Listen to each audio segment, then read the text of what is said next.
prépare le départ pour la Pologne. On envoie nos derniers messages avant de prendre l'avion. À l'arrivée, un bus nous attendait pour nous emmener à Bobova. Dès notre arrivée, nous avons cherché la connexion Wi-Fi et nous avons découvert différentes chaînes à la télé, les films d'action que nous aimons. Quand les trains passent, nous sentons des vibrations, des tremblements. Le premier jour des cours, nous avons appris des mots dans notre langue. Ils nous ont présenté le lycée et nous le nôtre. Je suis ton ami. Je t'aime beaucoup.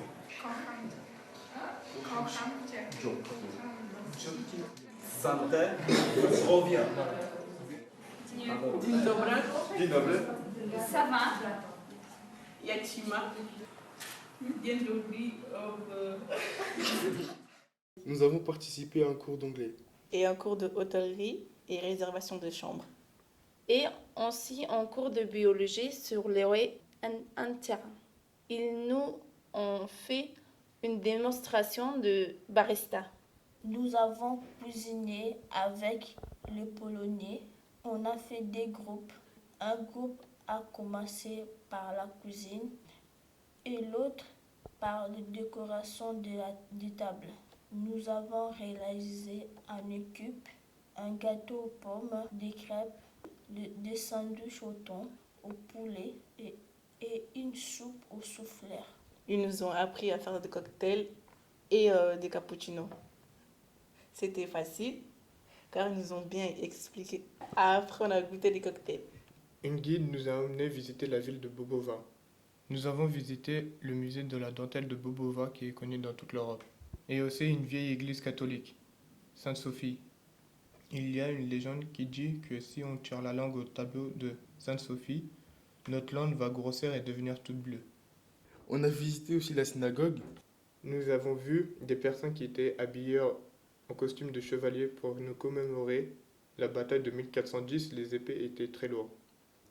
Nous avons visité une mini-grotte de roches en forme de sorcière.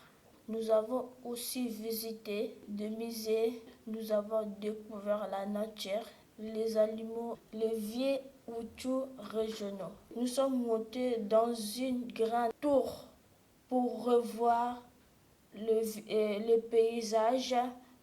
Dans le bus, nous allons chanter les paroles de Stromae, car ils connaissent ici en Pologne. Les élèves polonais nous ont fait une surprise pour nous. Nous avons visité l'église de Saint-Philippe et Saint-Jacob à Popre. C'était bien, c'est une église classée au patrimoine mondial de l'UNESCO. La légende raconte que l'église a été construite en haut d'une colline pour éviter les inondations et que pendant 3 jours, elle revenait au bord de la rivière. Après, on s'est arrêté dans un cimetière militaire de la Première Guerre mondiale car il y avait le front dans cette partie de la Pologne. Ensuite, nous sommes partis dans un centre équestre. C'est un centre où on éduque les chevaux typiques de la région. Ils ont gagné beaucoup de prix. Nous avons fait une balade en charrette. Nous avons poursuivi notre journée surprise à la station thermale de Witchowa, où nous avons bu différentes eaux. Quand j'ai goûté l'eau gazeuse, Berk, c'était difficile à boire. Nous avons mangé dans un restaurant typique avec des plats régionaux.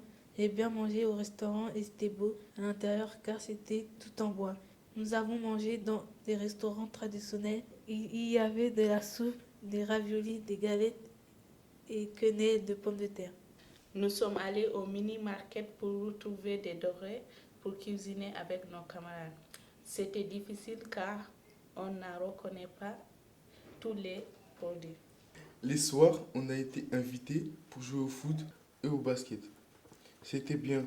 On a joué aussi à la Wii. Au petit déjeuner, le premier matin, on a été surpris car ils ne mangent pas comme nous. On a eu de saucisses, de tomates et du concombre. Les autres matins, on a toujours eu quelque chose de différent. C'était très bon et copieux. Le repas de midi est à 2 heures. Les élèves de restauration nous ont tout spécialement préparé un repas typique très copieux. 2 entrées, un plat avec des boulettes de viande et de poisson et 2 desserts. Nous sommes sortis de la table rassasiés. Nous avons beaucoup apprécié le cheesecake aux prunes et aux amandes, et la mousse au citron et aux fruits avec sa gelée. Notre premier repas polonais nous a surpris. Il était bien différent. En France, il n'y a pas de crêpes aux choux. Le soir, on mangeait à l'hôtel vers 18h30. On n'était pas habitué à manger aussitôt.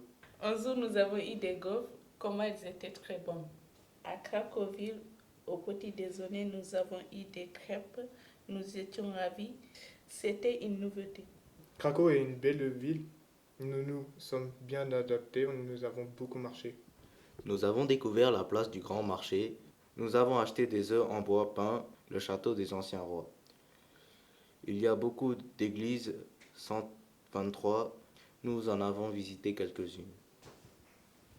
La légende raconte que la construction de l'église Notre-Dame fut confiée à 2 frères.